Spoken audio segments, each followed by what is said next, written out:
నమస్తే, welcome to టీవీ15 news.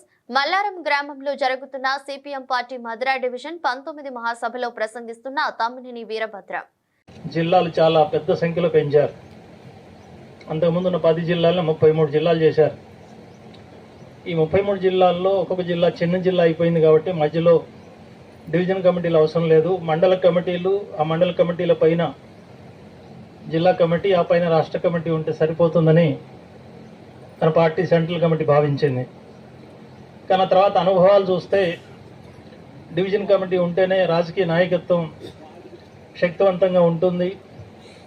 ఆ రకంగా నిర్మాణ సమస్యలు కానీ, ప్రజా సమస్యలు తీసుకుని పనిచేయడంలో కానీ తగినంత రాజకీయ సామర్థ్యం ఉన్న క్యాడరు ప్రజల ముందు ఉండాలంటే డివిజన్ కమిటీలు ఉండడం అవసరం అని చెప్పి రాష్ట్ర పార్టీ భావించింది. మళ్ళీ ఈసారి రాష్ట్ర వ్యాప్తంగా కాకపోయినా కొత్తగా ఏర్పడబోయే మళ్ళీ పాత కమిటీ లాగే శక్తివంతంగా పనిచేస్తూ రాబోయే కాలంలో మధుర డివిజన్లో మళ్ళీ ఎర్ర జెండా రెపరెపలు పూర్వకాలంలో ఏ విధంగా అయితే ఉన్నాయో ఆ విధంగా తీర్చిదిద్దే దానికోసం శక్తివంచన లేకుండా కృషి చేయాలని రాష్ట్ర పార్టీ తరఫున మొదటగా శుభాకాంక్షలు తెలియజేస్తున్నాను.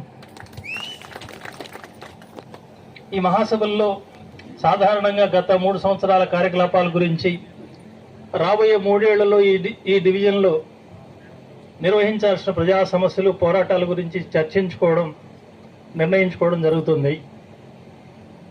అయితే గతంలో డివిజన్ కమిటీ లేదు కాబట్టి గత కార్యకలాపాల సమీక్ష కంటే రాబోయే కాలంలో మధుర డివిజన్లో ఏ రకమైన కార్యక్రమాలు నిర్వహించాలి, ఎలాంటి పోరాటాలు అభివృద్ధి చేయాలి, దానికి ఎవరెవరు నాయకత్వం వహించాలి అనే డివిజన్ కమిటీని ఎన్నుకోవడం, ఈ ముఖ్యాంశాల చుట్టూనే ఈ మహాసభ జరగబోతోంది. మన పార్టీ పెరగాలని అందరం కోరుకుంటున్నాం. కానీ వాస్తవం ఏంటంటే గత 25 సంవత్సరాలుగా మన పార్టీలో పెరుగుదల లేదు. మన పార్టీలో ఉన్న